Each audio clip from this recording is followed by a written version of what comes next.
Croeso I rifin rhif 4 o ffasiwn mewn munud.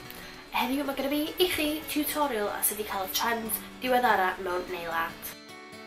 Rhain ydy go-to nail varnish colours fi ar gyfer y gwanwyn.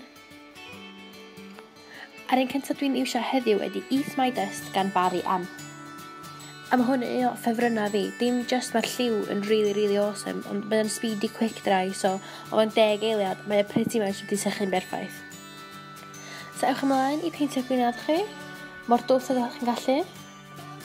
Nesaf ydych chi angen paent sy'n lliw chdi bach yn dwyllach na'r un ydych chi wedi iwsio ar gyfer y base.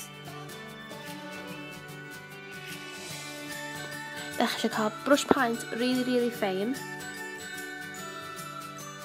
A jyst ewch ati I jyst gwneud 5 dot really bach just I creu rhyw sharp blodyn. A beth dwi'n really licio hwn ydy, ydych chi'n gallu bod yn really messy, a mae dal yn edrych yn really cute.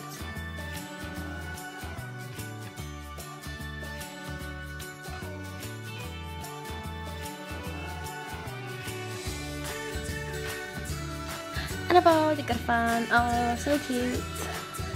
Super messy, ond dim ots, ond mor cute.